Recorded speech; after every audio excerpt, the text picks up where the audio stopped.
What can we do to protect ourselves when we are facing terrible events like this terrorist attack in Pehelgam or the terrible Calcutta case? इस कलयुग में ये सवाल सबसे important है. Are we really defenseless?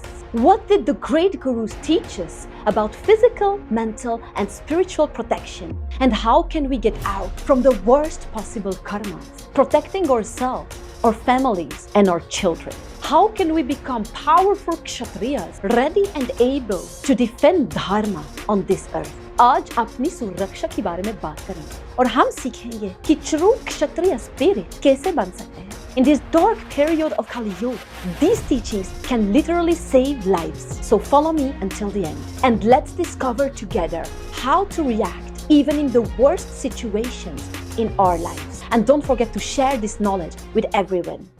In a world darkened by violence, corruption, and spiritual ignorance, a deeper war rages, unseen by most. The recent terrorist attacks and all these bloody events we are facing are not just random acts, they are signs that the asuras or demonic forces are still moving openly through humanity. And now, more than ever, the divine calls upon the protectors of Dharma to awaken. Time has come to rise, to protect our body, our mind, and most importantly, our soul.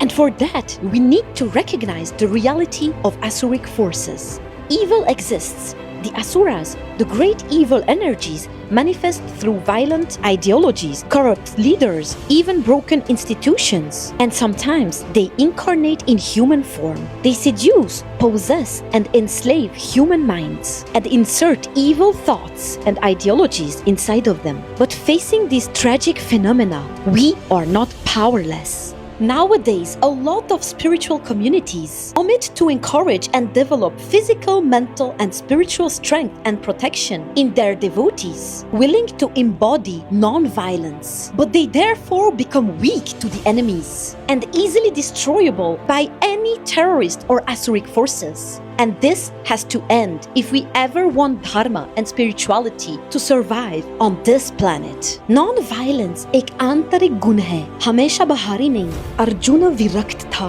लेकिन फिर भी उन्होंने धर्म के enemies का वध किया. Just like Arjuna at Kurukshetra, many good souls today feel overwhelmed, afraid, even paralyzed. But Krishna's timeless command still echoes. Arise, O Arjuna. We were born for this time, to stand for truth, to protect Dharma, and to shield the innocents. But how can we manifest true protection facing such powerful demonic attacks? First of all, we need to understand the 3 levels in which true protection happens. The first and lowest level is the physical level. It is high time to train our body and learn how to physically protect ourselves through martial arts and other methods. Evil forces feed on weakness, and a strong physical body is also a spiritual weapon. It is more than needed to teach every single child how to be physically, mentally, and spiritually strong, able to defend him or herself in any situation. It is never too late or too soon to start to train and learn to become stronger. तो अपनी शरीर को धर्म का साधन बनाइए. The second level of protection is the mental level. And to be protected on this level, we need to learn how to master our mind, thoughts, and emotions. The best is to turn off the mind-poisoning propaganda and stop following the voice of fear. We must also learn how to meditate properly, chant sacred and protective mantras and texts, and learn how to keep our cool, even in the worst situations, keeping our mind clear to find solutions instead of panicking and feeling weak and desperate. Mental strength is even more powerful than physical strength, as you will soon discover in the following inspiring examples. It's time to teach our kids and ourselves how to develop higher mental qualities like courage, cold blood, honor, heroism, dignity, discipline, and higher ambition to be able to face any situation the most efficient way. तो किसी भी स्थिति में अपना मन मजबूत और clear रखें. Now the third and most powerful level of protection is the spiritual level. This is the highest possible armor. If you learn how to unlock your hidden spiritual powers, there is no situation in your life where you will remain unprotected, even facing the worst Asuric forces. To unlock these powers, invoke daily the fierce form of the Divine Mother and Father. Deities like Ma Durga, Ma Kali, Narasimha, Bhairav Baba, or Hanuman can protect you while awakening the warrior spirit inside of you. So chant their kavachams, their stotrams, and their mantras daily and perform spiritual rituals that create real energetic shields around you and teach the next generations to do the same. I will soon create more videos on how to worship these deities and evoke their powers in your lives. मैं आपके शरीर, मन और आत्मा को हमेशा मजबूत रखने के लिए और अधिक तकनीकें साझा करूंगी. Consecrated idols and temples of these deities will provide tremendous spiritual protection to the whole country, and this is a well-needed help.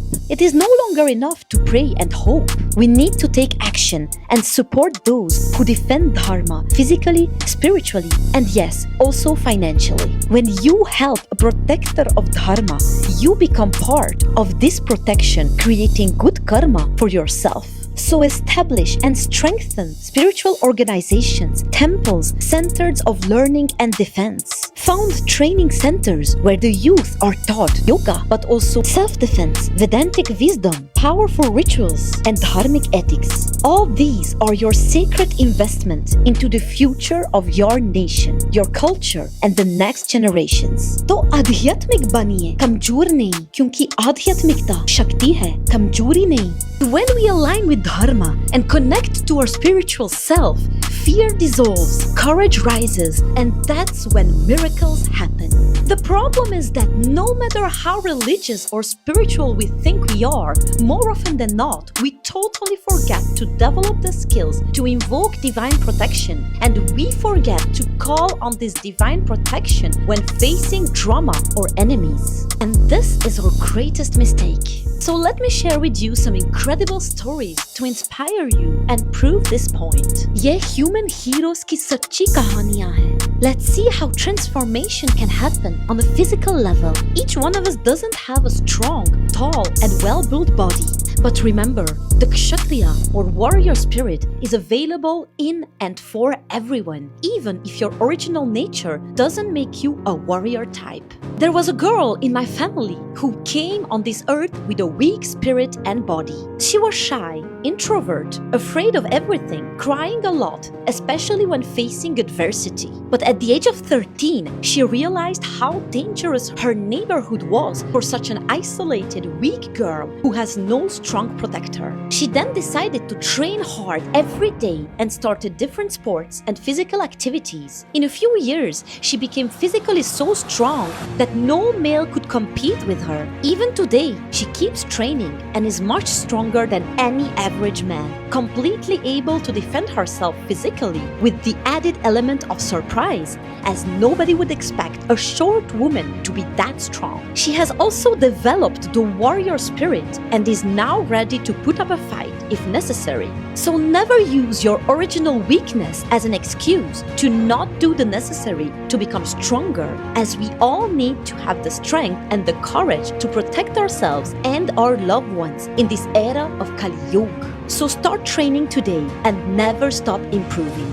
Now, what about the mental level? Innumerous people got out from terrible situations using not their physical strength, but their intelligence, their aura, and the power of their words, thoughts, and emotions. Growing up myself in a neighborhood where security for women is still just a myth, I developed various mental techniques to get out of terrible, threatening situations. I soon realized that I had a very weak body, but great communication skills. I started to learn several positive sentences in all the languages and special verses from all the religions. Whenever I was facing a gang attack, I immediately identified the leader of the gang, stayed calm, smiled at him, and asked him about his nationality and religion. Destabilized by this unusual reaction from a victim and proud of their social identity, they all replied to my question. I then started to talk to them positively in their own native language and, if need be, recited some verses of their own main religious book.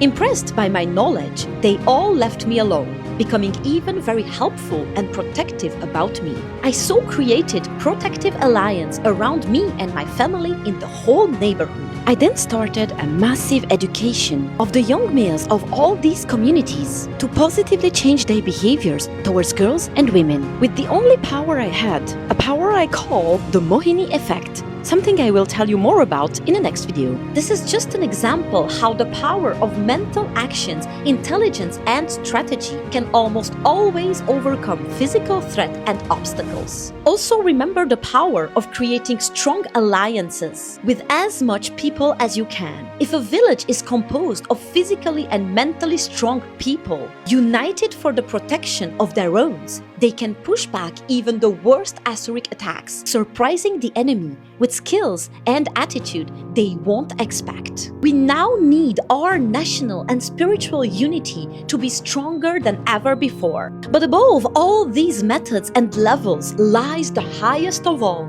the spiritual level. If activated and invoked, this level can overcome any physically and mentally challenging situation, even the worst. But people very often forget to pray, to do mantra jap, or to invoke powerful deities or forms of the divine when they are facing life-threatening situations. They instead start to panic, cry, beg for mercy in a victim attitude, and lose all of their physical, mental, and spiritual power, giving all their energy to the Asuric forces that are attacking them. For these Asuras and entities need the energy of fear and suffering to feed themselves and gain power over people.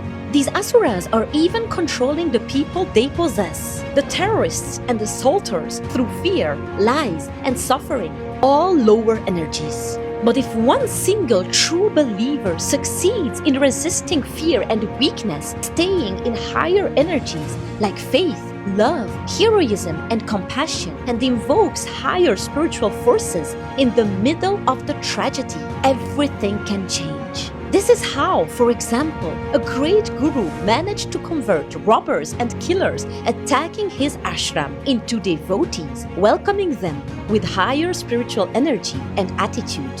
This is how great tantrics worshipping fierce protective deities managed to make a whole army of enemies disappear through occult invocations and rituals. This is how my own grandfather escaped the deadly concentration camp of Auschwitz, invoking God with full faith. When the Nazi soldiers stripped the people naked to know if they were Jewish, they placed my grandpa in the line of the Jewish people, going directly to the concentration camp. But once they were dressed up again, ready to embark the deadly train, my grandpa invoked God's grace and, full of faith, dared to step back in the line of the non-Jewish people who were spared. To his absolute surprise, no Nazi noticed his move and nobody spoke up to denounce him, neither the Jewish people, who all died afterwards, neither the non-Jewish people, who welcomed him in their line in full silence and solidarity.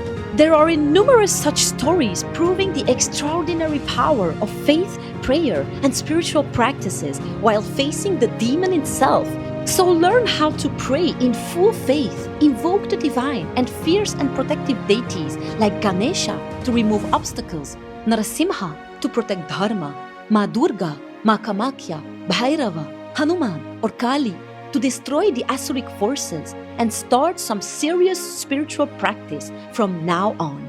We also all need to invoke Lakshmi and her consorts like Kuber to be able to financially and materially support our dharmic war against adharmic forces. Hindus and all dharma-loving people across the world must stand united. It is time for the spiritual to become strong, physically strong, financially strong, energetically strong, and spiritually unbreakable. But don't forget the teachings of the Bhagavad Gita and the great gurus. Even if we have to fulfill our duties, fighting sometimes even against our own kind to destroy those who are possessed by Asuric forces and protect Dharma, we must stay in a high spiritual frequency, not acting out of anger, hatred, desperation, or ill will of revenge, but with detachment and clarity, out of heroism, love, compassion, and sense of higher duty. It is very challenging not to fall into these negative emotions and thoughts when facing the suffering of our own spiritual brothers and sisters.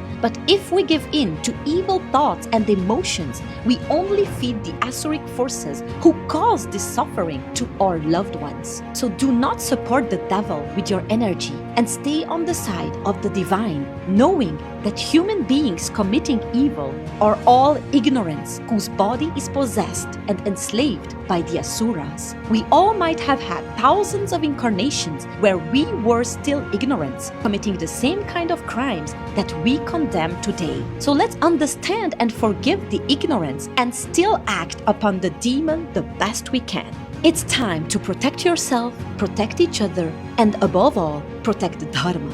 Dharma eva hato hanti, dharmo rakshati rakshitaha. Those who destroy Dharma are destroyed by it. Those who protect Dharma are protected by it. Jai Ma Durga, Jai Narasimha, Jai Hanuman, Jai Bhairav Baba, Jai Ma Kali, Jai Sanatan Dharma, Jai Hind.